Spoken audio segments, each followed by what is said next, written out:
Hello প্রিয় বন্ধুগণ, আমার এই গল্প পাঠের আসর কামালের বিবিধ এতে বাছাইকৃত বাংলা গল্পের এই যে চ্যানেল, এই চ্যানেলে আজ আপনাদের স্বাগত জানাচ্ছি। আমি কামাল। আমার সালাম এবং শুভেচ্ছা গ্রহণ করবেন, আমার চ্যানেলটি সাবস্ক্রাইব করবেন এবং আমার সাথে থাকুন।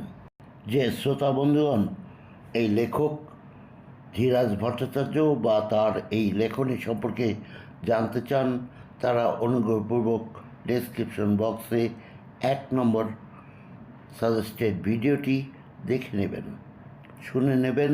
সেখানে জানতে পারবেন অত্যন্ত বড় এই উপন্যাস। সে কারণেই শুরু করে দিচ্ছি। আজ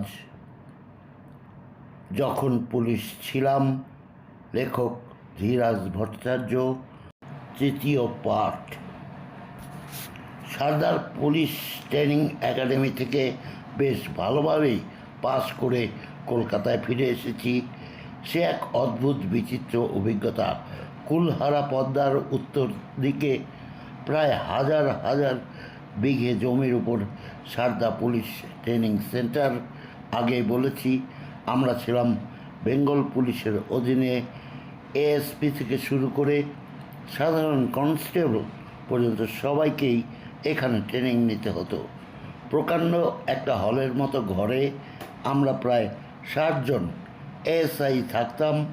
ভোর 5টায় বেগল বাজলেই তাড়াহুড়ো করে বিছানা ছেড়ে দিয়ে প্রাতকৃত ইত্যাদি শেষ করে ঠিক 6টার সময় পোশাক পরে রাইফেল নিয়ে পদ্মার পাড়ে প্যারেড গ্রাউন্ডে গিয়ে দাঁড়াতে হতো। তারপর প্রায় 1.5 ঘন্টা এক নাগারে দৌড় ঝাঁপ ও ড্রিল করে যখন আমরা প্রায় আধমরা হয়ে যেতাম, তখন আধা ঘন্টা ছুটি মিলত। তারই মধ্যে কিছু খেয়ে নিয়ে ড্রিলের পোশাক বদলে খালি পায়ে খাকি হাফ প্যান্ট ও হাফ শার্ট পরে আবার গিয়ে দাঁড়াতে হতো। তারপর শুরু হতো খেলা এবং নানা রকমের ব্যায়াম, যেমন 12-13 হাত উঁচু সিমেন্ট করা পাঁচিল টপকানো, প্যারালাল বারের নানা রকম কসরত, হাই জাম্প, লং জাম্প ইত্যাদি। ঘন্টা দেড়েক পরে আবার আধা ঘন্টা ছুটি। তার মাঝেই পোশাক বদলে আবার ল ক্লাসে যেতে হতো। সেখানে প্রায় 2 ঘন্টা পিআরবি অর্থাৎ পুলিশ রেগুলেশন বুক থেকে নিরস কতগুলো আইন কানুন পড়ানো হতো। 12টা থেকে 1টা ছিল স্নান করা এবং এরপরে খাওয়ার ছুটি। আবার 1টা থেকে 3টা পর্যন্ত ল ক্লাস, খেলাধুলো, তারপর আবার ড্রিল। ছুটি হতো 6টায়। আবার সন্ধ্যা 7টা থেকে চলতো ল ক্লাস। এ সময়টা কেউ পড়তো না, নিজেরাই বসে পড়তে হতো। একজন ইন্সট্রাক্টর শুধু বসে পাহারা দিতেন। রাত্রি 8টায় আবার বেগল বাজলেই ব্যারাকের উঠোন লাইন দিয়ে দাঁড়াতাম। শুরু হতো নাম ডাকা, তারপর খাওয়ার ছুটি। রান্নাঘর ছিল আমাদের ব্যারাক থেকে খানিক দূরে, সুতরাং নাম ডাকার পর প্রায় একরকম ছুটে গিয়ে ঢুকতাম মেসে। উড়ো ঠাকুর যা রান্না করত তাই অমৃতের মতো লাগতো। আবার রাত্রি ঠিক 9টায় বেগল বাজত। সঙ্গে সঙ্গে ঘরের আলো নিভিয়ে যে যার বিছানায়। প্রথম ভীষণ কান্না পেত। ভাবতাম কেন মরতে এলাম, কিন্তু দিন কতেক বাদে আর তেমন কষ্ট হতে লাগলো না। বৃহস্পতিবার ছিল আমাদের ছুটির দিন। সেদিন ধোপা আসতো। সকাল থেকে কোনো কাজ নেই, শুধু গল্প। সময় যেন আর কাটতেই চায় না। মনে হতো এর চেয়ে দৈনন্দিন প্যারেডই যেন ভালো ছিল। ট্রেনিংয়ে গিয়ে কিন্তু আমার একটি বিশেষ উপকারও হয়েছিল। ছেলেবেলা থেকে আমি ভীষণ রোগা ছিলাম। কারো সামনে খালি গায়ে বেরোতে লজ্জা হতো, কারণ জামা খুললেই মনে হতো যেন বুকের হাড় পাজরা দাঁত বের করে হাসছে। পুলিশ ট্রেনিংয়ে নিয়মিত ধরাবাঁধার মধ্যে থেকে স্বাস্থ্য আমার একেবারেই বদলে গেল। আগেরকার জামা আর গায়ে দিতে পারতাম না। এসব ছাড়াও বন্দুক ছোড়া, দৈনিক প্রায় 8, 10, 12 মাইল মার্চ করা, লাফ ঝাঁপ ইত্যাদি আমার পরবর্তী জীবনে বিশেষ কাজে লেগেছিল। রোজ একবার করে এখন অফিসে যাই, খানিকটা গল্পগুজব করে চলে আসি। শুনলাম আমার নাম সব ডিস্ট্রিক্টেই পাঠানো হয়েছে, যেখানে ভ্যাকেন্সি থাকবে সেখানেই বদলি করে দেবে। বাবা মার বিশেষ ইচ্ছা 24 পরগনার কোনো একটা থানায় দিলে কাছাকাছি থাকতে পারবো। আমারও কলকাতা থেকে দূরে যাওয়ার কোনো ইচ্ছে ছিল না। রতিলাল বাবুকে বাবা সে কথাই বলেছিলেন। একদিন অফিসে গিয়ে শুনি আমাকে চট্টগ্রামে বদলি করেছে। মনটা ভীষণ খারাপ হয়ে গেল। রতিলাল বাবু জানালেন অন্য কোথাও কোনো ভ্যাকেন্সি নেই, কাজেই ওখানে যাওয়া ছাড়া গত্যন্তর নেই। বাবা মাও বেশ দমে গেলেন। একে অজানা জায়গা, তারপরে অনেক দূর, কি করব না করব ভাবছি। রতিলালবাবু একদিন এসে বললেন, এখন চলে যাও, যখনই 24 পরগনায় ভ্যাকেন্সি হবে তখনই সেখানে পাঠিয়ে দেবো তোমাকে, এখানে আনবার ব্যবস্থা করা যাবে। অগত্যা তাই ঠিক হলো। প্রয়োজনীয় জিনিসপত্র, খাকি পোশাক ইত্যাদি কিনে নিয়ে একটা শুভ দিন দেখে আমি চিটাং মেলে রওনা হয়ে গেলাম। চট্টগ্রাম স্টেশনের কাছেই পুলিশ ক্লাব, সেখানেই আস্তানা নিলাম।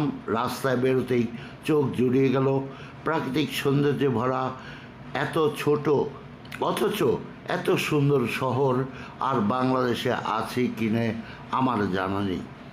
থানায় যাব, অচেনা পথ। পুলিশ ক্লাব থেকে একজন সঙ্গী জুটিয়ে নিলাম। লাল সুরকির আঁকাবাঁকা পথ, অজগর সাপের মতো নিচু থেকে পেঁচিয়ে পেঁচিয়ে উপরে উঠে গিয়েছে। সেখানে থানা এবং কোতোয়ালি পুলিশ। থানার পাশ দিয়ে লাল পথ নামতে শুরু করেছে ঘড়ির স্প্রিংয়ের মতো ঘুরে ঘুরে। সমতলে নেমে সে রাস্তা আবার অন্য ধার দিয়ে এঁকে বেঁকে উপরে উঠেছে। সমস্ত শহরের মধ্যে সবচেয়ে উঁচু জায়গাটার নাম টাইগার হিল। শহরের উত্তরে পাহাড়তলির পথ, সেখান থেকে বে অফ বেঙ্গল দেখা যায়। পুলিশ কোর্ট ফেয়ারি হিলের উপর, ওখান থেকে বায়ে প্রশস্ত কর্ণফুলী, ডানে প্রশস্ততর তার মোহনা দেখা যায়। কোর্টের নিচে সদরঘাট, ডবল মোরিং জেটি, পরে মহেশখালী, তারপর বে অফ বেঙ্গল শহর থেকে অন্তত 15-20 মাইল দূরে। খুব অল্প সময়ের মধ্যেই কোতোয়ালি থানার সব অফিসারের সাথে আলাপ হয়ে গেল। অফিস ইনচার্জ ছিলেন চাঁদ মিয়া, তিনি অমায়িক এক ভদ্রলোক। ফার্স্ট অফিসার একজন হিন্দু, হেমগুপ্ত। সেকেন্ড অফিসার মুসলমান। আগে থানার নাম শুনলেই ভয় হতো, ভাবতাম না জানি কি একটা ভয়ানক জায়গা।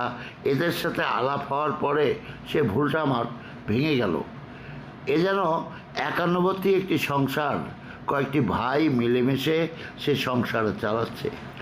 এখানে একটি কথা বলে রাখা বিশেষ দরকার যে চট্টগ্রাম জেলা ছিল সব দিক দিয়েই ব্যাকওয়ার্ড, বিশেষ করে পুলিশ ডিপার্টমেন্ট। বড় বড় অফিসার যেমন ধরুন ইন্সপেক্টর, ডিএসপি প্রভৃতির সঙ্গে আলাপ করে বুঝলুম লেখাপড়া তারা বিশেষ কিছু করেনি, অধিকাংশই ডিপার্টমেন্টাল প্রমোশন থেকে বড় হয়েছে। আমি ক্যালকাটা আইবি থেকে আসছি এমনটি শুনে এদের মধ্যে অনেকেই নিজের থেকে এসে আমার সাথে আলাপ জুড়ে দিল। যদিও পদমর্যাদায় এবং বয়সে এরা অনেকেই আমার চেয়ে অনেক বড়। স্থানীয় ক্লাবগুলিতে দেখলাম বেশ সাড়া পড়ে গিয়েছে। প্রায় প্রতিদিনই একটা না একটা ক্লাব থেকে নিমন্ত্রণ আসতো। উদ্দেশ্য ছিল তাদের নাট্যাভিনয়ে কিছু সাহায্য করা। প্রথম দু একটা জায়গায় গিয়েও ছিলাম। সেই পচা মান্ধাতার আমলের নাটক, নাকি সুরে টেনে টেনে যাত্রার ধরনের অভিনয় কি আর দেখাবো। তবুও ওদের মধ্যে দু একজন প্রিয়কে পার্ট দেখিয়ে দিলাম, পরে আর যেতাম না, নানা অজুহাতে এড়িয়ে চলতাম। সবচেয়ে মজার ব্যাপারটা বলি, সেদিন কি একটা অজুহাতে উপলক্ষে স্কুল, কলেজ, কোর্ট সব কিছু বন্ধ ছিল। বিকেলবেলা পুলিশ ক্লাবে বসে চা খাচ্ছি। রাখালদা পুলিশ কোর্টের কেরানি, বয়স প্রায় 50, অত্যন্ত রসিক এক লোক। কোথা থেকে রাখালদা একটা হারমোনিয়াম নিয়ে এসে হাজির করলেন, উদ্দেশ্য আমাকে গান গাইতে হবে। আমি তো অবাক। রাখালদা হেসে বললেন, আমরা সব শুনেছি ভাইয়া, তুমি সব বিষয়ে ওস্তাদ, আর হবেই না বা কেন? আইবি লোক, চৌকস না হলে কি চলবে কেন? অনেক রকম ওজোর আপত্তি করেও দেখলাম না, ফল হবে না। অগত্যা গাইলাম কাজীদার সেই বিখ্যাত গান, যা কলকাতার অলিতে গলিতে ছড়িয়ে পড়িয়েছে। এমনকি বিড়িওয়ালারাও বিড়ি বাঁধতে বাঁধতে বিড় করে যে গান গায়, ভয়ে ভয়ে আমি শুরু করলাম সেই গান, সেই কাজী নজরুল ইসলামের বিখ্যাত গান, কে বিদেশি মন উদাসী, বাঁশের বাঁশি বাজাও বনে। গান শেষ করে দেখি সবাই স্তব্ধ হয়ে বসে আছে, চোখে মুখে প্রশংসা উপচে পড়ছে। বাইরে এসে দেখি অগণিত লোক রাস্তায় ভিড় করে দাঁড়িয়ে আমারই গান শুনছে। রাখালদা এগিয়ে এসে জড়িয়ে ধরে বললেন, আরে এত ভালো গাইতে পারো, অথচ এতক্ষণ ধরে ন্যাকামি করছিলে, নাও আরেকখানা গান ধরো। জীবনে আমি এই প্রথম শুনলাম আমি ভালো গান গাইতে পারি। চট্টগ্রামের লোকজন জনসাধারণের উপর আমার শ্রদ্ধা বেড়ে গেল। এবার গাইলাম, তোমার পাশে বসতে পেলে কইব না আর কথা, নীরবতায় ডুবিয়ে দেব বুক ভরা মোর ব্যথা।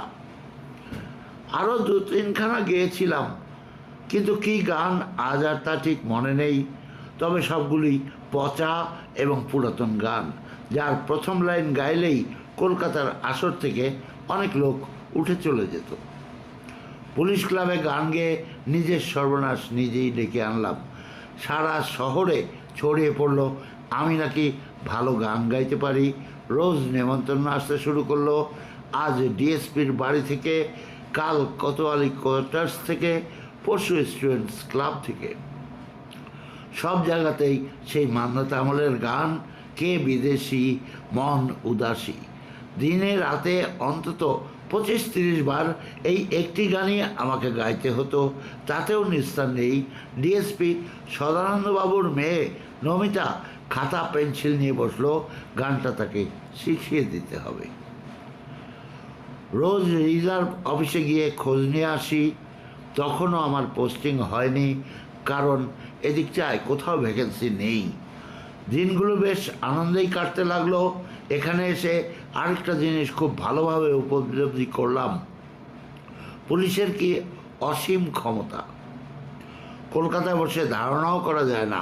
একটু উদাহরণ দিই, ধরুন কোতোয়ালিতে বসে গল্প করছেন, সিগারেট ফুরিয়ে গিয়েছে, বলে দিন ক প্যাকেট সিগারেট, কী ধরনের সিগারেট দরকার, নিমিষেই এসে যাবে। পয়সা দেওয়ার কথা চিন্তাও করবেন না।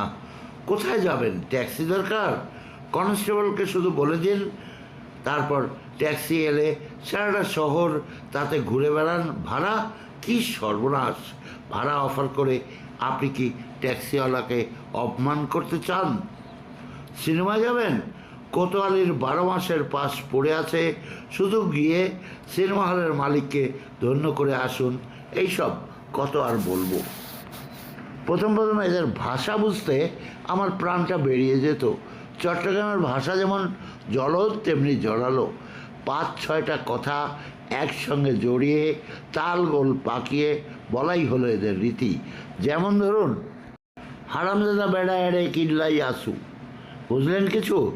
কথাটা বাংলা দাঁড়ায়, হারামজাদা বেটা এখানে কিসের জন্য এসেছিস?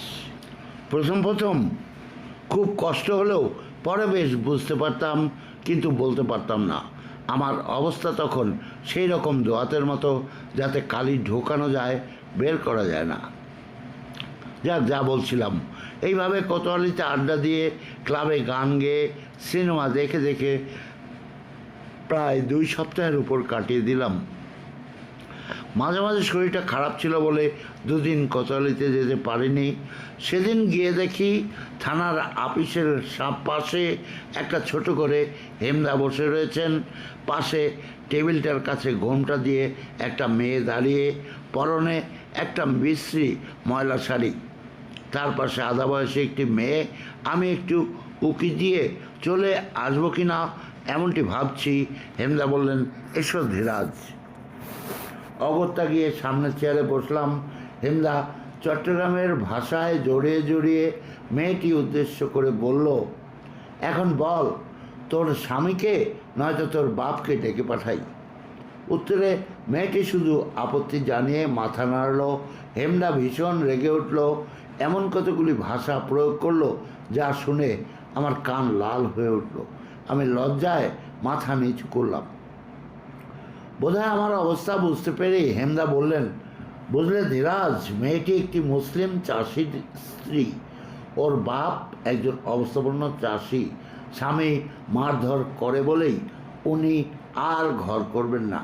বুঝলাম, তা তোর বাপকে খবর দেই না, সে সেখানেও যাবে না। এই মতির মা, এর ঘোমটাটা খুলে দাও তো। পাশের আধা বয়সী মেয়েটিকে হুকুম করলো হেমদা। মুচকি হেসে মতির মা মেয়েটির ঘোমটা খুলে দিল। বজ্রাহতের মতো স্তম্ভিত হয়েছে রইলাম। অপরূপ সুন্দরী এক মেয়ে, বড় টানা টানা চোখ, নাক মুখ যেন তুলি দিয়ে আঁকা, চাপা ফুলের মতো গায়ের রং। অযত্নে কিছু মলিন দেখালেও সে যে সুন্দরী তা বুঝতে আমার এতটুকুও কষ্ট হয়নি। বয়স 17-18 হবে, নিটোল সুন্দর দেহ।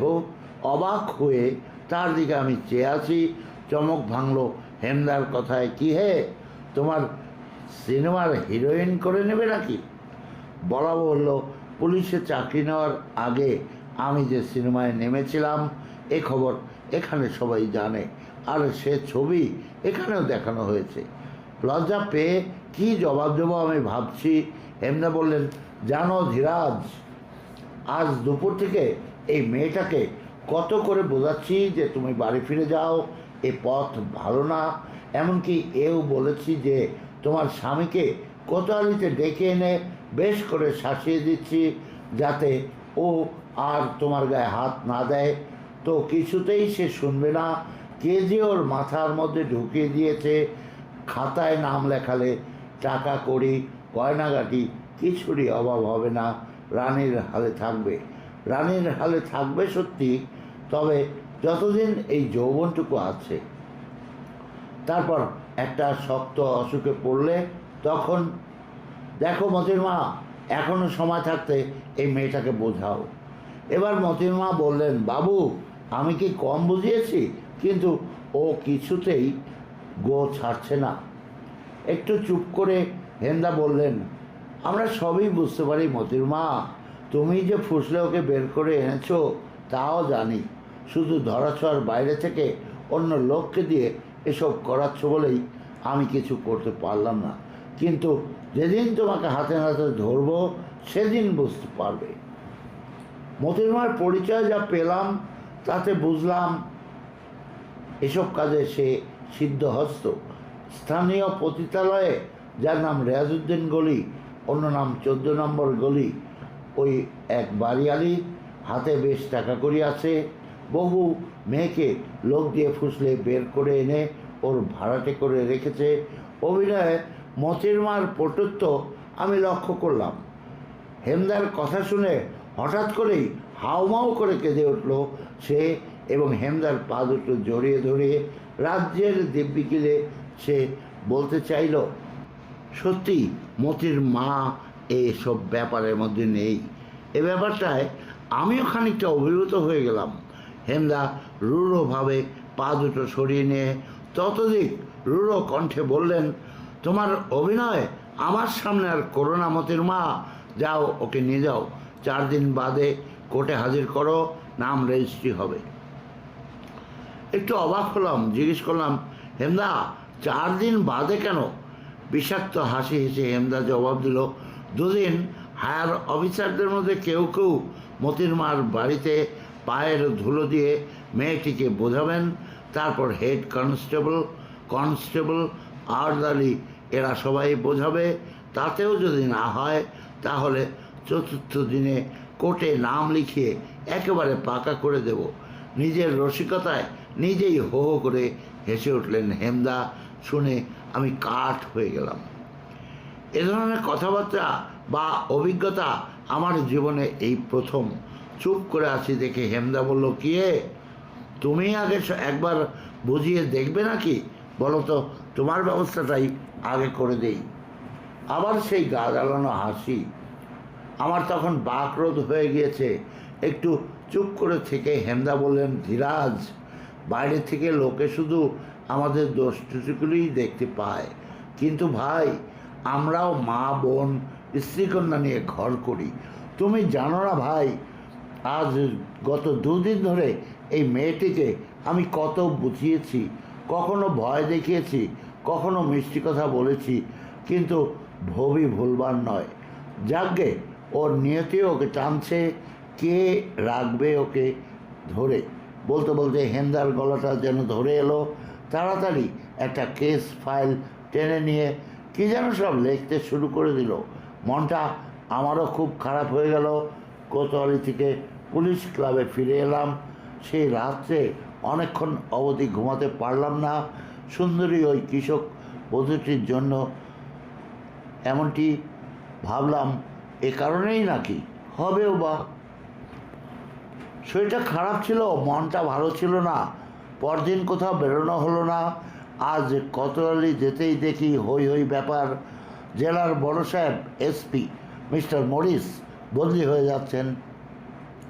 তার জায়গায় আসছেন জিআরপির পুলিশ সুপারিনটেন্ডেন্ট মিস্টার মুলান্ট। সামনের শনিবার মিস্টার মরিসের বিদায় সম্বর্ধনা, আর সে সম্বর্ধনায় একমাত্র চিত্ত বিনোদনকারী আমি। কিছু বলার আগেই হেমদা বললেন, আমরা সবাই জানি তুমি খুব ভালো ক্যারিকেচার করতে পারো, গান গাইতে পারো, আর আমাদের অনেকের চাইতে ভালো ইংরেজিতে কথাবার্তা কইতে পারো। কাজেই তোমার কোনো আপত্তি আমরা শুনবো না, আমি তো শুনছি না। মনে মনে খুশি হয়নি বলে মিথ্যা বলা হবে, কিন্তু মুখে বললাম, হেমদা, আমি একজন সামান্য এএসআই।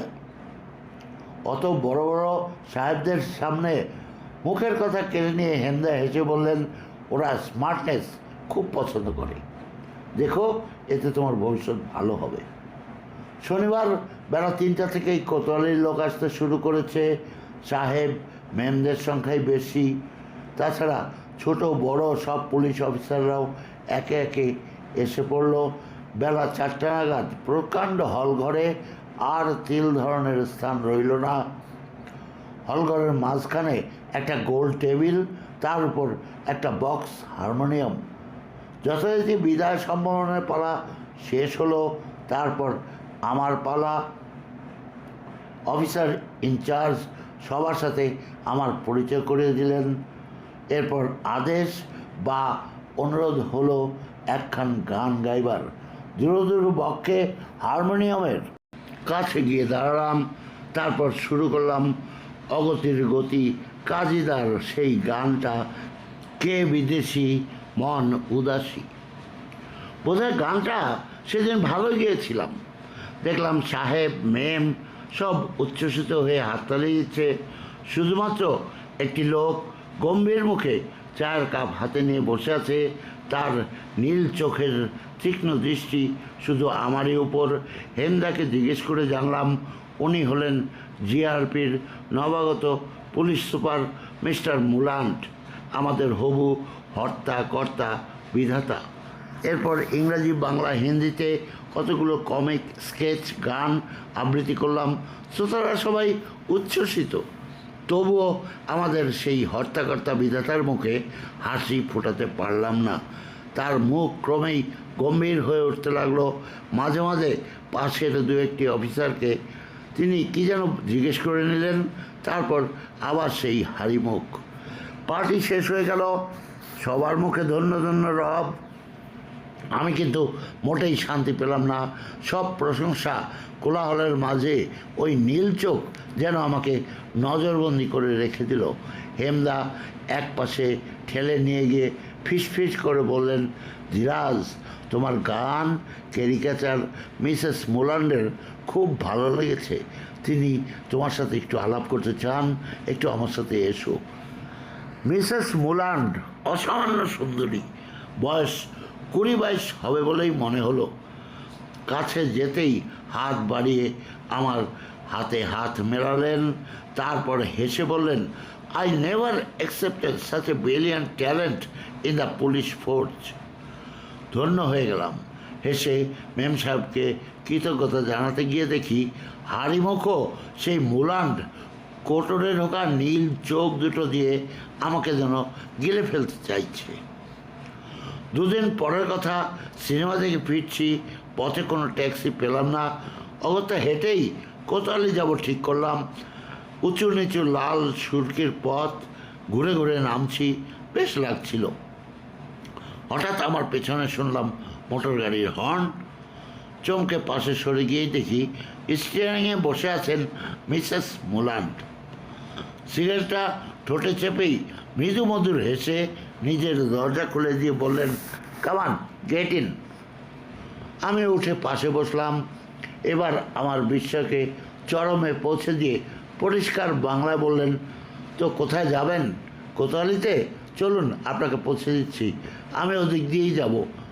আমি তো নির্বাক, ভাবছি এখনও কি সিনেমা দেখছি না সত্যি সুন্দরী মিসেস মুলান্ডের পাশে বসে আছি। পথ অল্প, কোতোয়ালিতে পৌঁছে গেলাম। গাড়ির স্টার্ট বন্ধ করে দিয়ে মিসেস মুলান্ড সিটের পাশ থেকে সিগারেট কেসটা বের করে নিজে একটা ধরিয়ে কেসটা এগিয়ে দিলেন আমার দিকে। আমি তো অবাক। আমার হতভম্ব ভাব দেখে মিসেস মুলান্ড তো হেসেই খুন। তারপর বললেন, ডোন্ট ইউ স্মোক? আর আপত্তি চলে না। কেসটা হাতে নিয়ে একটা সিগারেট ধরালাম। তারপর ভাবলাম, কি যে বলি, একটা কিছু বলা তো দরকার। একটু ইতস্তত করে বললাম, ইটস এ নাইস কেস। মেম সাহেব খিলখিল করে হেসে উঠলেন। তারপর হাসতে হাসতে বললেন, keep it. Every time you light a cigarette you will think of me. Yes, আমি প্রতিবার সিগারেট জ্বালাবার সময় এই সুন্দরী মিসেস মুলান্ডকে মনে করব। আমি সব কিছু যেন ভুলে গেছি এই মুহূর্তে। আর মিসেস মুলান্ড সেই দুষ্টুমি ভরা হাসি নিয়ে আমার দিকে তাকিয়ে আছেন। মনে মনে ভাবলাম, তোমায় আমি জীবনে ভুলবো না মেম সাহেব। মুখে শুধু বললাম, থ্যাঙ্কস। তারপর নিজের দরজা খুলে নেমে পড়লাম। কোতোয়ালিতে ঢুকে দেখলাম বারান্দায় থামের আশপাশে বিস্ফোরিত চোখে হেমদা এবং আরও অনেকে দাঁড়িয়ে আমাদের লক্ষ্য করছেন। আমি যেন আজ উপকথার রাজপুত্রের মতো হঠাৎ ঘুমন্ত রাজকন্যার রাজ্যে উপস্থিত হয়েছি। মনে মনে যে বেশ একটা গর্ব অনুভব করছিলাম, এটা অস্বীকার করতে পারবো না। একসঙ্গে অজস্র প্রশ্নবাণে জর্জরিত হয়ে উঠলাম। কোথায় দেখা হলো? কি বললো ম্যাম সাহেব? এতক্ষণ গাড়িতে বসে কি কথা হচ্ছিল? ইত্যাদি ইত্যাদি। যত বলি সিনেমা থেকে ফেরার পথে দেখা, ম্যাম সাহেব দয়া করে আমাকে লিভ দিয়ে গেলেন। কেউ আর সে কথা বিশ্বাস করে না। তবে একটা কথা সবাই এক বাক্যে স্বীকার করে নিল যে আমি অসাধারণ এক ভাগ্যবান ব্যক্তি এবং অতি শীঘ্রই প্রমোশন পাব, তাতে আর কোনো ভুল নেই। শুধু হেমদা সব শুনে গম্ভীর হয়ে গেলেন। আমাকে এক পাশে টেনে এনে বললেন, ব্যাপারটায় খুব উৎফুল্ল হওয়ার কিছু নেই। মুলান্ড সাহেব অত্যন্ত বদরাগী একটা লোক। ইতিপূর্বে তার ওই সুন্দরী স্ত্রীকে নিয়ে অনেক রকমের স্ক্যান্ডাল এবং কানাঘুষা শোনা গিয়েছে। কাজেই এখন থেকে একটু সাবধানে থাকাই তোমার জন্য বুদ্ধিমানের কাজ হবে। আরে এ যেন আমার হরিষে বিষাদ হলো। আকাশ পাতাল ভাবতে ভাবতে রাত্রি প্রায় 11টার সময় পুলিশ ক্লাবে ফিরে এলাম। এখানেও নিস্তার নেই। অত রাতে সবাই উৎকণ্ঠিত হয়ে জেগে রয়েছে। রাখালদা একগাল হেসে বললেন, কবে খাওয়াচ্ছ ভাইয়া? আমি কিছুটা যেন অবাক হলাম। বললাম, তার মানে? এবার যতীন বলে একটি ছেলে এগিয়ে এসে বলল, এই নিজের চোখে দেখা, বুঝলে ভাই, এ আর শোনা কথা নয়। জানো রাখালদা, হঠাৎ কোতোয়ালির সামনে সাহেবের গাড়ি দেখে ভাবলাম ব্যাপারখানা কি। একটু দূরে থেকে উঁকি মেরে দেখি, ও বাবা, মেম সাহেব ধীরাজের গলা জড়িয়ে ধরে একগাল হেসে কী সব কথা বলে যাচ্ছে, কথা যেন আর শেষ হয় না। আমি কী জবাব দেব? অবাক হয়ে শুধু ভাবছি, কোতোয়ালি থেকে এই সামান্য পথটুকু আসতেই গলা জড়িয়ে ধরেছি। তারপর দূরে ওই বদরাগে মোরান সাহেবের কানে এই সংবাদ যখন পৌঁছবে তখন কি হবে ভাবতে সর্বাঙ্গ শিউরে উঠল। খাওয়া দাওয়া শেষ করে শুতে শুতে একটু রাত হয়ে গেল। সে রাতে ভালো করে ঘুমাতে পারলাম না, যদিও শেষ রাতের দিকে একটু পাতলা ঘুম এলো, তাও বিশ্রী সব স্বপ্নে ভরা। দেখলাম আমি যেন কি একটা কাজে মিস্টার মোলান্ডের বাংলোয় গিয়েছি। আমার কথা শোনার আগেই সাহেব ড্রয়ার থেকে রিভলভার বের করে আমার দিকে এগিয়ে এলেন। আমি প্রাণপণে ছুটছি, আঁকা বাঁকা লাল সুরকির পথ বেয়ে ঘুরে ঘুরে নামছি। এই পথের যেন আর শেষ নেই। 2-3 বার পড়েও গেলাম, হাঁটু ছিঁড়ে রক্ত পড়ছে, কোনো দিকে তাকাচ্ছি না। হঠাৎ ঘুম ভেঙে গেল, দেখি ঘামে সমস্ত বিছানা ভিজে গিয়েছে। শুনলাম বারান্দায় হুকো তামাক খেতে খেতে রাখালদা ঠাকুরকে বলছে, আজ ছুটির দিন, দুপুরে মুরগির আদো হে ঠাকুর, আজকের ফিস্টের সব খরচ দেবে ধীরাজ ভাইয়া। দিন 3 পরের কথা বলছি। কোতোয়ালি থেকে সেদিন রাতে একটু সকাল সকাল ক্লাবে ফিরে এলাম। শরীরটা ভালো লাগছিল না, ভাবলাম কিছু না খেয়ে শুয়ে পড়ব। রাত প্রায় 10টার দিকে রাখালদা মেসে ফিরে এসেই আমার ঘরে ঢুকে বললেন, ভায়া কাল সকাল ঠিক 8টায় রিজার্ভ অফিসে যেও, বড় সাহেব তোমাকে ডেকে পাঠিয়েছেন। কি এক অজানা ভয়ে গলা শুকিয়ে কাঠ হয়ে গেল। রাখালদা হেসে বললেন, আরে না হে, ভয় পাওয়ার কিছু নয়, তোমার পোস্টিং হবে, তিনি তোমার পোস্টিং করবেন। চেষ্টা করো যাতে কোতোয়ালিতে থাকতে পারো অথবা কোর্টে। বাইরের কোনো থানায় দিলে তোমার বড্ড অসুবিধা হবে। তুমি একজন শহরে লোক, শহরে থাকবার চেষ্টাই করো। বললাম, সেটা কি আমার ইচ্ছার উপর নির্ভর করে রাখালদা? অনেকটা তাই। তুমি সাহেবকে বুঝিয়ে বলতে পারবে যে তোমার সুবিধা অসুবিধার কথা। অন্য সবাই তো কথাই বলতে পারে না সাহস করে। আর বেশি কথা না বাড়িয়ে রাখালদা একটু গম্ভীর মুখে আমার ঘর থেকে বেরিয়ে গেলেন।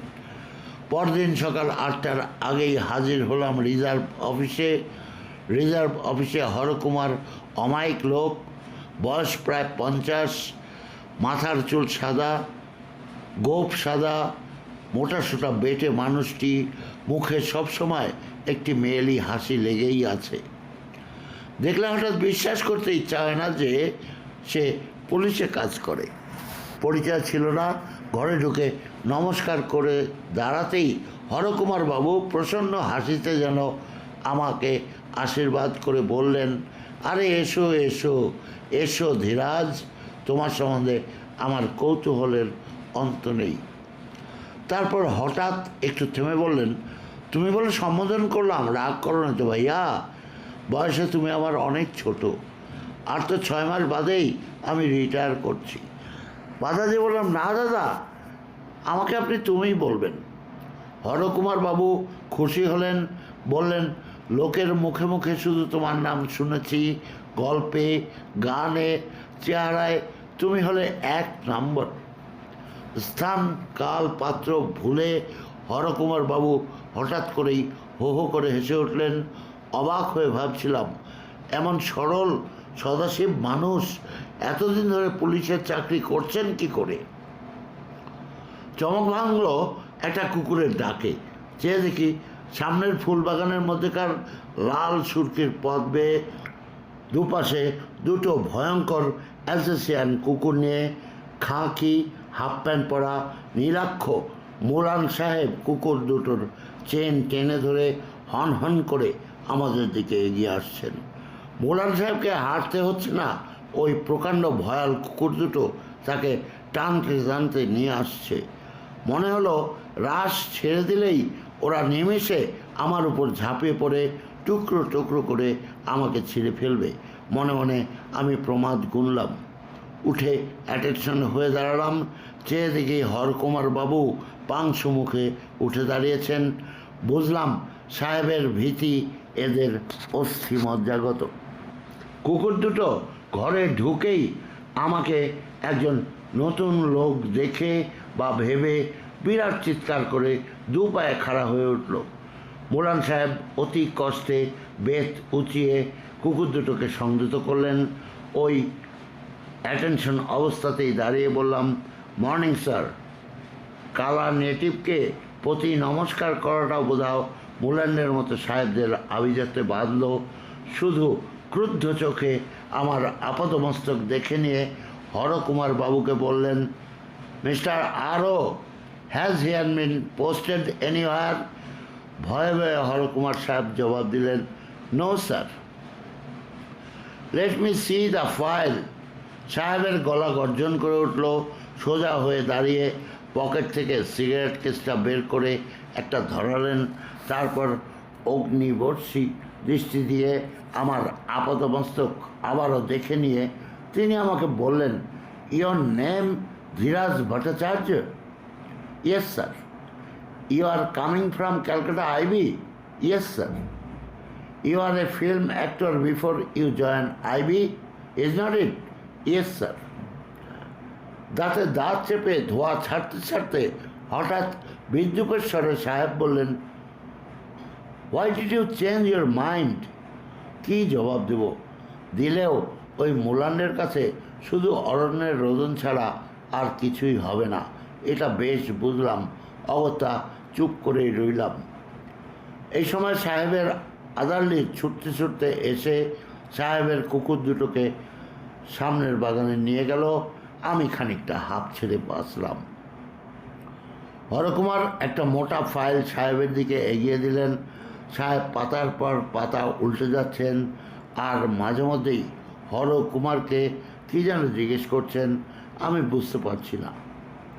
এভাবে প্রায় আধা ঘন্টা কেটে গেল। ঠায় অ্যাটেনশন হয়ে দাঁড়িয়ে আছি, আমি যেন ফাঁসির আসামি। বিচার হয়ে গিয়েছে, শুধু জজ সাহেবের হুকুম শুনিয়ে দেওয়ার অপেক্ষা। ফাইল উল্টাতে উল্টাতেই সাহেব নিজের মনেই নিজেই বলেন, very smart IB man, I see. আরও মিনিট 15 এভাবে কাটানোর পর সাহেব বিরক্ত হয়ে সশব্দে ফাইল বন্ধ করে হরকুমারকে কী যেন মৃদু স্বরে বলে ঘর থেকে বেরিয়ে গেলেন। কিছুক্ষণ চুপচাপ কাটলো। একটু পরে ভয়ে ভয়ে জিজ্ঞেস করলাম, ব্যাপারখানা কি হলো দাদা? হরকুমারের মুখে সেই হাসিটা নেই। গম্ভীরভাবে ফাইলগুলো সাজাতে সাজাতে বললেন, কি জানি, সাহেবকে এরকম চড়তে বড় একটা দেখিনি। তোমার উপর ওর আক্রোশই বা কেন? উত্তরটা এড়িয়ে জিজ্ঞেস করলাম, যাবার সময় কি বলে গেলেন সাহেব? ফাইল কেটে নিয়ে যাওয়ার সময় বলে গেল তোমাকে কোথায় পোস্টিং করবে এখনও ঠিক করতে পারেনি। উঠে দাঁড়িয়ে নমস্কার করে বললাম, তাহলে দাদা চলি। কোনো জবাব দিয়ে অর্থহীন দৃষ্টিতে আমার দিকে চেয়ে রইলেন হরকুমার বাবু। রিজার্ভ অফিস থেকে ধীরে ধীরে বেরিয়ে এসে পথে দাঁড়ালাম। সেদিনই বিকালবেলা আন্দাজ 4টা হবে, পুলিশ ক্লাবে বসে চা খাচ্ছি। হন্তদন্ত হয়ে ছুটল রাখালদা। এর আগে এত বেলাবেলি কোর্ট থেকে আসতে দেখিনি রাখালদাকে। জিজ্ঞেস করলাম, শরীরটা কি ভালো নেই বুঝি রাখালদা? কোনো উত্তর না দিয়ে ফ্যাল করে কিছুক্ষণ আমার দিকে চেয়ে পাশের ঘরে চলে গেলেন রাখালদা। কৌতূহল হলো। চায়ের কাপ হাতে নিয়ে রাখালদার ঘরে ঢুকলাম। তখনও রাখালদা কোটের জামা কাপড়টা এখনও ছাড়েননি। কোটের খাটের উপর বসে সামনের জানালা দিয়ে দূরের স্টেশনের দিকে উদাস দৃষ্টি মেলে বসে আছেন। 2-3 দিন আগে দেশ থেকে চিঠি এসেছিল, রাখালদার ছেলেটি অসুস্থ, তার অসুখ হয়েছে। আশঙ্কায় আমার মনটা দুলে উঠল। ভাবলাম তবে কি। আস্তে আস্তে রাখালদার পাশে গিয়ে বসলাম। একটু ইতস্তত করে ভয়ে ভয়ে জিজ্ঞেস করলাম, খবর কি খুবই খারাপ দাদা? রাখালদা আমার দিকে মুখ ফেরাতেন। দেখলাম রাখালদার চোখে জল। আমাকে প্রায় জড়িয়ে ধরে ধরা গলায় রাখালদা বললেন, ভাই খুবই খারাপ খবর, এ যে আমি স্বপ্নেও ভাবিনি। কি সান্ত্বনা দেবো ভাবছি, এমন সময় ঘরে ঢুকলো যতীন, রমেশ এবং ব্যানার্জি। এরা সবাই পুলিশ ক্লাবের মেম্বার। দেখলাম সবারই মুখ খুবই বিষণ্ণ। খবরটা তাহলে এরাও জানে? রমেশ একটা দীর্ঘ নিঃশ্বাস ছেড়ে বলল, হায় হায়, এমন মানুষটার ভাগ্যে এসেছে কিনা এই হলো। এই অবস্থায় আমার কিছু একটা বলা দরকার। রাখালদার একখানা হাত ধরে আস্তে আস্তে সান্ত্বনার সুরে বললাম, ভেবে কি হবে রাখালদা, যা হবার হয়েছে তা নিয়ে দুঃখ করে লাভ নেই। ভগবান যা। যতীন গর্জে উঠল, ভগবান? সব তাতে ওই ছাই ফেলতে ভাঙা কুলে ভগবানকে টেনে আনবেন না ধীরাজবাবু। মানুষ অন্যায় করে, দেবে দণ্ড, আর সেই দণ্ড বিনা প্রতিবাদে মাথা পেতে নিবে। শুধু আকাশের দিকে চেয়ে বলবেন, ভগবান যা করেন ভালোর জন্যই করেন। ছি! ব্যানার্জি এতক্ষণ চুপচাপ একপাশে বসেছিল। আমার দিকে চেয়ে জিজ্ঞেস করলো, ব্যাপারটা কি আপনি সব শুনেছেন ধীরাজবাবু?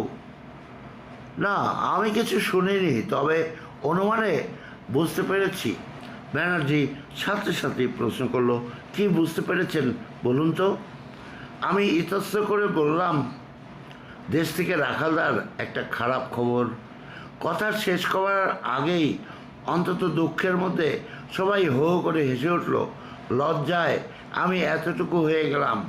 রাখালদা ম্লান হেসে বললেন, হায় অদৃষ্ট, সেই জন্য বুঝি তুমি ভগবানের দোয়ায় যে আমায় সান্ত্বনা দিচ্ছিলে?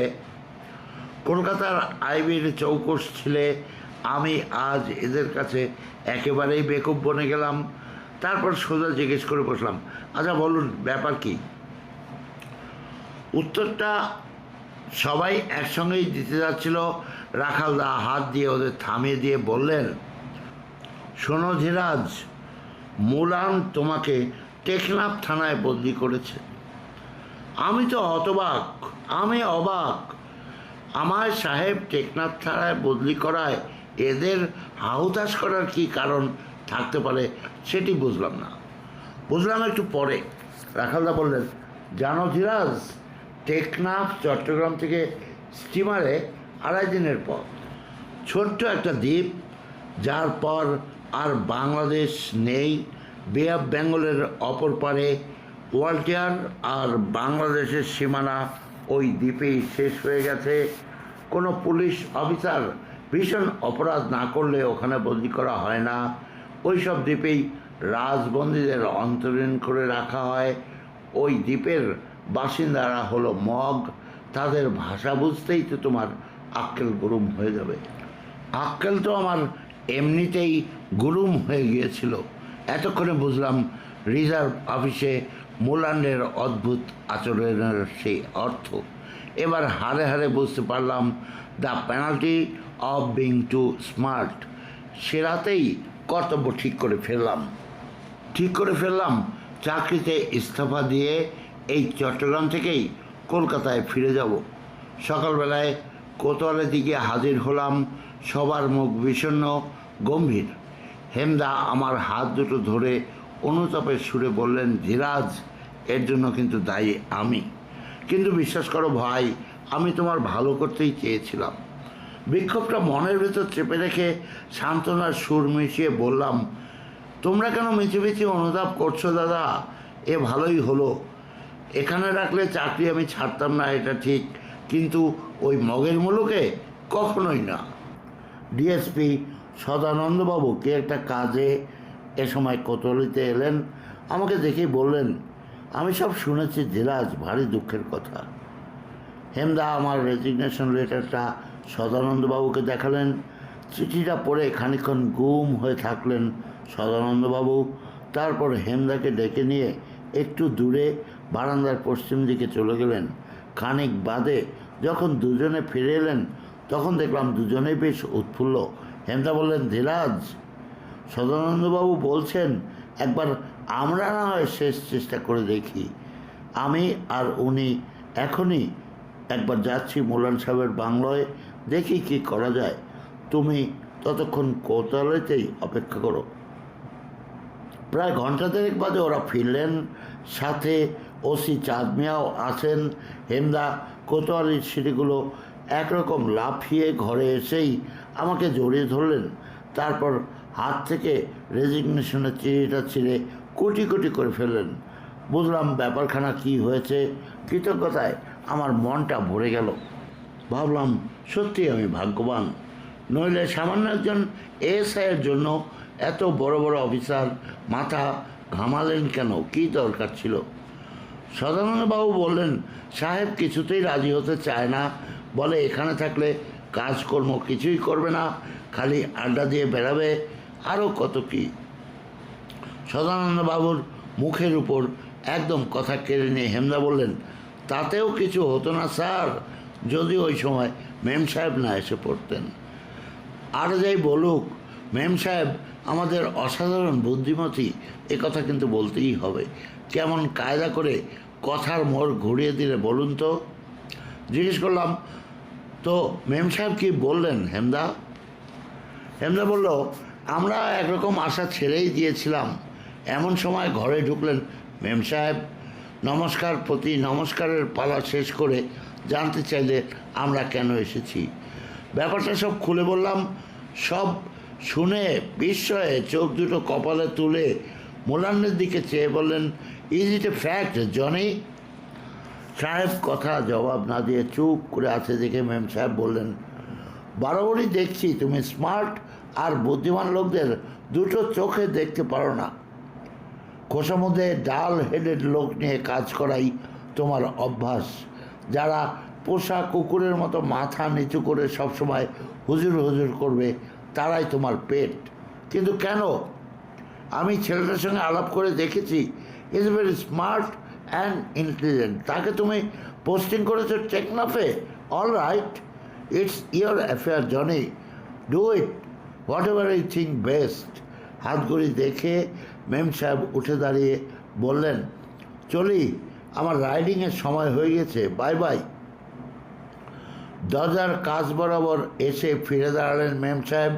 তারপর সাহেবকে বললেন, এতগুলো অফিসার এসেছেন তোমার রিকোয়েস্ট করতে, আমি হলে এদের আমি কখনোই নিরাশ করতাম না। নাটকীয় ভঙ্গিতে মেম সাহেব প্রস্থান করলেন। কিছুক্ষণ চুপচাপ, কেউ আর কথা বলে না। তারপর সদানন্দবাবুকে বললেন, এক কাজ করুন স্যার, অন্তত মাস তিনেকের জন্য ওকে টাউনের কোথাও পোস্টিং করে দেন।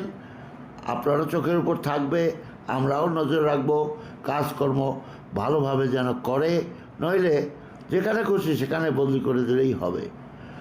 মোলান উঠে দাঁড়িয়ে বললেন, অল রাইট, তোমরা যখন সবাই বলছো তখন তাই হবে। আগের অর্ডারটা ক্যান্সেল করে কাল সকালেই আমি নতুন অর্ডার দিয়ে দেব। বেলা অনেক হয়ে গেছিল। সদানন্দবাবু বললেন, চলো ধীরাজ, তোমাকে পুলিশ ক্লাবে নামিয়ে দিয়ে যাই। আসবার সময় হেমদা ইশারা করে কাছে ডেকে চুপচুপি বললেন, এই 3টে মাস একটু সাবধানে থাকিস ভাই, ওই মেম সাহেবের প্রেম ট্রেম। কথা শেষ করতে দিলাম না, ম্লান হেসে তাড়াতাড়ি সদানন্দবাবুর গাড়িতে উঠে বসলাম। পুলিশ ক্লাবে এসে দেখি সবাই অফিসে চলে গিয়েছে। সুখবরটা রাখালদাকে জানাতে না পেরে মনটা কেমন যেন খুঁতখুত করতে লাগলো। খাওয়া দাওয়া করে শুয়ে পড়লাম, ঘুমাতে পারলাম না, উঠে পড়লাম। বেলা 4টে নাগাদ, আন্দাজ 4টে বাজে বেরিয়ে পড়লাম। কোথায় যাই? ভাবলাম এই স্টেশনের দিকে যাই। 4:30টার সময় চাঁদপুরের গাড়ি আসে, হয়তো বা চেনা লোক দু একজনের সাথে দেখা হয়েও যেতে পারে। আজ একা থাকতে ভালো লাগছিল না। উদ্দেশ্যহীনভাবে প্ল্যাটফর্মে পায়চারি করতে শুরু করে দিলাম। চাঁদপুরের গাড়ি এলো, অগণিত লোক নামলো, চেনা একজনও না। মিনিট 15 বাদে দেখলাম প্ল্যাটফর্ম প্রায় খালি হয়ে গিয়েছে। 1 পা 2 পা করে খালি প্ল্যাটফর্মের পশ্চিম দিকে হাঁটতে শুরু করে দিলাম। অন্যমনস্কভাবে হাঁটতে হাঁটতে হঠাৎ হুঁশ হলো, দেখি ইউরোপিয়ান কোয়ার্টারের কাছে এসে পড়েছি। সামনে ছোট একটা পার্ক, কিছু দূরে দূরে লোহার বেঞ্চি পাতা, তারই একটিতে বসে পড়লাম। দূরে পড়ন্ত রোদের লাল আভা কৃষ্ণচূড়ের লাল মাথা আরও রাঙিয়ে দিয়েছে। মুগ্ধ তন্ময় হয়ে তাই দেখছি। এভাবে কতক্ষণ ছিলাম মনে নেই। হঠাৎ চমকে উঠলাম, দেখি আপাতমস্তক কালো লোমে ঢাকা ছোট্ট একটা জাপানি ল্যাব ডগ এরই মধ্যে কখন বুকের উপর উঠে বসে দুটো পা দিয়ে গলা জড়িয়ে ধরে লোমের মধ্যে হারিয়ে যাওয়া ছোট্ট কুতকুতে চোখ দুটো দিয়ে আমার মুখের দিকে চেয়ে আছে। আতঙ্কে আর উৎকণ্ঠায় উঠে দাঁড়িয়েছিলাম। পেছনে চোখ পড়তেই দেখি অপরূপ শয্যায় হাত দুই দূরে দাঁড়িয়ে আমার এই অসহায় অবস্থাটা পরম কৌতুকের সাথে উপভোগ করছে মোহময়ী মিসেস মুলান্ড। মনে মনে প্রমাদ গুনলাম। বাংলায় প্রসিদ্ধ প্রবাদ বাক্যটি মনে পড়ল, যেখানে বাঘের ভয় সেখানেই সন্ধ্যা হয়। কুকুরটাকে টেনে ছুঁড়ে ফেলে দেবো কিনা ভাবছি, বিদ্রোহী মন তখনই চোখ রাঙিয়ে উঠল। বুঝলাম সেটা মোটেই বুদ্ধিমানের কাজ হবে না।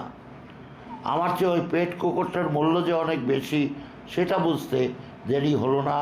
অগত্যা জোর করে মুখে হাসি এনে ওই লোমের জঙ্গলে হাত বুলিয়ে কুকুরটাকে আদর করতে শুরু করে দিলাম। দেখি মেম সাহেব একেবারে পাশে এসে দাঁড়িয়েছে। হাসি মুখে ডান হাতখানা আমার দিকে বাড়িয়ে মেম সাহেব বললেন, আর ইউ গ্ল্যাড? হকচকিয়ে গেলাম। ভাবলাম কুকুরটাকে বুকের উপর আদর করতে পেরে গ্ল্যাড, না মেম সাহেবের সুপারিশে টেকনাফ যাওয়া বন্ধ হয়েছে বলে গ্ল্যাড, কোনটা? আস্তে আস্তে কুকুরটাকে সবুজ ঘাসে ভরা লনের উপর নামিয়ে দিতেই সে ছুটে দূরের বেঞ্চিটার উপর লাফিয়ে উঠে বসল। দুরু দুরু বক্ষে হাসি মুখে মেম সাহেবের প্রসারিত হাত দুখানা চেপে ধরে বললাম, তোমার ঋণ আমি জীবনেও শোধ করতে পারবো না মিসেস মুলান্ড। কপট তিরস্কার ভঙ্গিতে মেম সাহেব বললেন, সিলি, তোমাদের মানে ইন্ডিয়াদের দেখছি একটুতেই সেন্টিমেন্টাল হয়ে পড়ো, সিট ডাউন। দুজনে পাশাপাশি গা ঘেঁষে বসে পড়লাম। দেখি আমার হাতখানা তখনও মেম সাহেব ধরে আছে, ছাড়িয়ে নিতে সাহস হলো না। একটু চুপ করে থেকে দূরে দৃষ্টি মেলে মেম সাহেব যেন নিজের মনেই নিজে বলে চললেন, বরাবরই জানি জনি হেডস্ট্রং এবং জেলাস। ইদানিং আরও বেড়ে গিয়েছে। সুন্দর বা স্মার্ট কোনো ছেলের সাথে আমায় কথা বলতে দেখলেই ও রাগে একটা যাচ্ছে তাই কাণ্ড করে বসে। তুমি জানো না ভার্চার্স, কী করে সব দিক মানিয়ে আমাকে চলতে হয়। You can't imagine how unhappy I am. কথা শেষে একটা দীর্ঘ নিঃশ্বাস ফেললেন তিনি। অবাক হয়ে ভাবলাম, এসব ঘরোয়া কথা মেম সাহেব আমাকে শোনাচ্ছে কেন? কী জবাব দেব? চুপ করে ঘামতে থাকলাম। একটু পরে হঠাৎ আমার দিকে মেম সাহেব বলল, ভার্চার্স, ডু থিঙ্ক ইন লাভ? ভালোবাসার অস্তিত্বে তোমার বিশ্বাস আছে? একই প্রশ্ন। ভয়ে বিস্ময়ে কাঠ হয়ে গেলাম। দেখি উত্তরের আশায় মেম সাহেবের আমার মুখের দিকে চেয়ে আছে। কি বলি? আমতা আমতা করে বললাম, শিওর। হঠাৎ হাসিতে ফেটে পড়ল মেম সাহেব, যেন উন্মাদের হাসি, থামতেই চায় না। লজ্জায় লাল হয়ে ভাবলাম, এমন হাসির কথা কি এমন বলেছি? যেমন হঠাৎ শুরু হয়েছিল তেমনি হঠাৎ করেই থেমে গেল হাসি। গম্ভীর হয়ে মেম সাহেব বললেন, তুমি বিশ্বাস করতে পারো 2 বছর আগে ওই মুলান্ডের জন্য আমি পাগল হয়ে গিয়েছিলাম। 1 ঘন্টা না দেখতে পেলে পৃথিবীটা অন্ধকার মনে হতো। ভাবতাম ওই হলো সত্যিকারের লাভ। ভুল, ভুল, মস্ত বড় ভুল। ভালোবাসা বলে আসলে কিছু নেই। মুলান্ডের আগে আরও 4 জনের প্রেমে পড়েছিলাম। প্রত্যেকবারই মনে হতো এই সত্যি, এইটাই খাঁটি ভালোবাসা। মেম সাহেবের হাতের মুঠোর মধ্যে আমার হাতখানা ঘেমে উঠেছে। নিরুপায় চুপ করে বসে রইলাম। মেম সাহেব বলে চললেন, আজ ওদের দেখলে হাসি পায়। একদিন ওদের জন্য পাগল হয়েছিলাম, মনে হলে আমার নিজের উপর রাগ হয়। আর Johnny, you don't know young man, how I hate him, how I hate him. Mrs মুলান্ডের চরিত্রের এ দিকটা আমার অজানা ছিল। বিস্ময়ে অত বুদ্ধি হয়ে চুপ করে বসে রইলাম। একটু পরে হাসি মুখে আমার দিকে চেয়ে মেম সাহেব বললেন, ডু ইউ নো ভার্চার্স, আই লাইক ইউ। তুমি টাউনে থাকলে আমি খুশি হব, but love oh never, never. ভালোবাসাটা মিথ্যে কথা, ভালো লাগাটাই সত্যি। হঠাৎ চেঁচিয়ে মেম সাহেব ডাকলেন, গ্রেটা। স্বপ্নটা দেখি ভেঙে গেল। দেখি সন্ধ্যার অন্ধকারে মিশে গিয়ে কুকুরটা লাফিয়ে উঠেছে মেম সাহেবের কোলে। আদরে চুমুতে আচ্ছন্ন করে দিয়েই সে লাফিয়ে আমার কোলে এসে বসলো। তারপর আস্তে আস্তে আমার ডান পাশে সরে গিয়ে সামনের পা দুটো তুলে মুখটা আমার কোলে রেখে দিব্যি আরামে শুয়ে পড়ল। হঠাৎ আমার বুকের উপর ঝাঁপিয়ে পড়ে হাত বাড়িয়ে কুকুরটাকে আদর করতে শুরু করলো। ম্যাম সাহেব, you naughty Greta, how do you know I like him. মুখে মদের গন্ধ পেলাম। ম্যাম সাহেবের এত উচ্ছ্বাসের কারণ খানিকটা হলেও বুঝতে পারলাম। আদর আর শেষ করলো না। আমি যে রক্ত মাংস দিয়ে গড়া একজন মানুষ, মনে হলো সে কথাও একদম ভুলে গিয়েছে ম্যাম সাহেব। আমি যে জড় পিণ্ড, নয়তো ওই লোহার বেঞ্চের যেন একটা অংশ। কতক্ষণ এভাবে বসেছিলাম জ্ঞান নেই। শুধু দুজনে হঠাৎ করেই চমকে উঠলাম। দেখি একেবারে কাছে এসে দাঁড়িয়ে আছে মিস্টার মুলান্ট। তাড়াতাড়ি কুকুরটাকে বুকে তুলে নিয়ে উঠে দাঁড়ালো ম্যাম সাহেব। চাপা গম্ভীর গলায় মুলান্ট বলল, ইট ইজ পাস্ট 8 o'clock, মিলি। Everybody is waiting for you. Oh sorry dear বলে কোনো দিকে না চেয়ে চলে গেলেন ম্যাম সাহেব। মূলত মুলান যাওয়ার আগে একটা দৃষ্টি দিয়ে আমার আপাদমস্তক দেখে চলে গেল। অন্ধকারে স্পষ্ট দেখতে না পেলেও সে দৃষ্টির অর্থ বুঝতে আমার মোটেই কষ্ট হলো না। এত যে বড় দুঃখ, এর মধ্যেও হাসি পেল আমার। ভাবলাম ভাগ্য ছাড়া পথ নেই।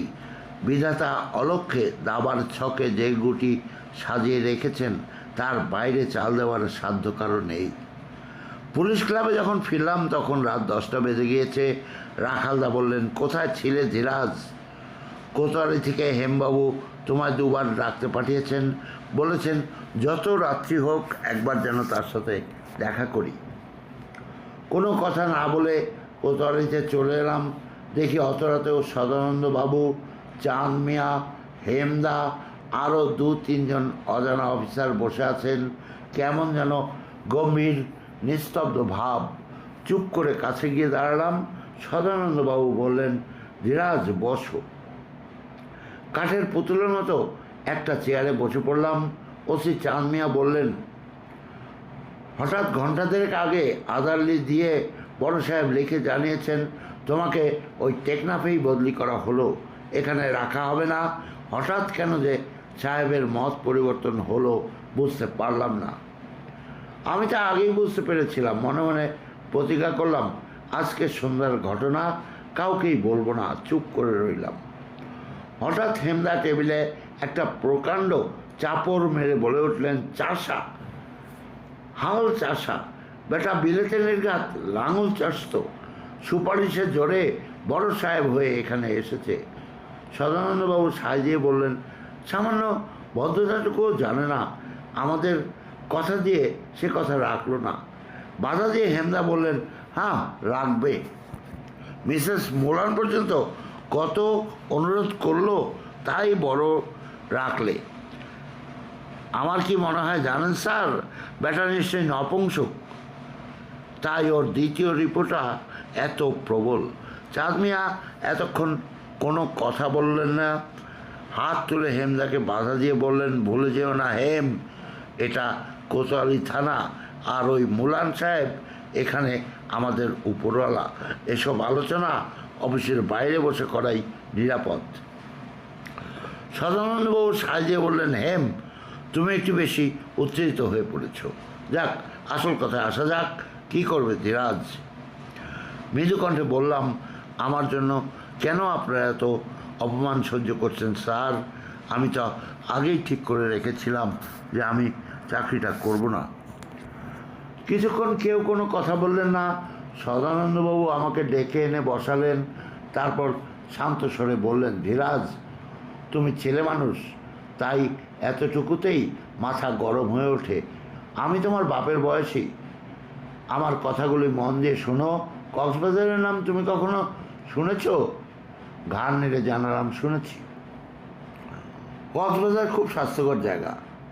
অনেক দূর দেশ থেকে লোকে ওখানে হাওয়া বদলাতে আসে, কিন্তু টেকনাফ তার থেকেও স্বাস্থ্যকর জায়গা। বিস্মিত হয়ে সদানন্দবাবুর মুখের দিকে চাইলাম। সদানন্দবাবু হেসে বললেন, হ্যাঁ, আমি নিজে গিয়েছি সেখানে। চমৎকার জায়গা, জিনিসপত্র জলের দামে পাওয়া যায়। তোমার একমাত্র অসুবিধা হবে সঙ্গীর। তা তুমি যেরকম আলাপি, তাতে সেটিও বেশি দিন অভাব বোধে থাকবে না। আর মগদের ভাষা কিছুদিনের মধ্যেই শিখে নিতে পারবে। চুপ করে রইলাম। হেম বলল, স্যার ঠিক কথাই বলেছেন। তুমি যাও টেকনাফে, কাজকর্ম সেখানে কিছুই নেই, খালি মজা করে খাবে, ঘুমাবে আর চোখ ভরে প্রাকৃতিক সৌন্দর্য দেখবে। সদানন্দবাবু বললেন, চিটাগাং শহর দেখে যদি তোমার ভালো লেগে থাকে, টেকনাফ দেখলে মনে হবে সেটা স্বয়ং বিশ্বকর্মার হাতের তৈরি, আর চট্টগ্রাম মানুষের হাতে করা। চাকরিতে ইস্তফা দেওয়ার ইচ্ছেটা পুনরায় মাথা চাড়া দিয়ে উঠেছে। মনে হয় তারই আলোচনা করছি, এমন সময় শুনলাম সদানন্দবাবু বলছেন, ধীরাজ, একটা সরকারি চাকরি জোগাড় করতে অনেক কাঠখড় পোহাতে হয়, কিন্তু ছাড়তে লাগে 1 মিনিট। যদি সেখানে তোমার ভালো না লাগে ছেড়ে দিও। তবু সরকারের পয়সায় অমন একটা জায়গা ঘুরে আসা, সেটা কি কম লাভ? মন স্থির করে ফেললাম। বললাম, ঠিক আছে স্যার, আমি যাব। আর কেউ কিছু বলার আগেই কোতোয়ালি থেকে বেরিয়ে সটান পুলিশ ক্লাবে চলে এলাম। বন্ধুগণ, শেষ হয়ে গেল পর্ব 3। এরপর চতুর্থ পর্ব নিয়ে আগামী মঙ্গলবার উপস্থিত হব সকাল 11টায়। এবার ধীরাজবাবু চললেন টেকনাফের পথে, আর সেখানেই তো মাথিনের সেই কূপের গল্প রয়েছে। অপেক্ষা করুন মঙ্গলবার পর্যন্ত। আমার কামালের বিবিধ সাবস্ক্রাইব করুন এবং আমার সাথে থাকুন। ইতিমধ্যে আগামী শুক্রবার আমি হাজির হব মেম সাহেবের অন্তিম পর্ব নিয়ে। আগামী রবিবার দেখা যাক কোন গল্প আপনাদের শোনাতে পারি। তারপর মঙ্গলবার আমরা টেকনাফ যাত্রার পথ দেখব। আশা করি আমার গল্প পাঠ আপনাদের কেমন লাগছে জানাবেন এবার। তবে একটি কথা বলে নেই, অনেকেই সাবস্ক্রাইব করছেন, তাদের অসংখ্য ধন্যবাদ। ভালো থাকুন, আমার চ্যানেলটি সাবস্ক্রাইব করুন এবং আবার দেখা হবে। এতক্ষণ সাথে ছিলেন সে কারণে অসংখ্য ধন্যবাদ।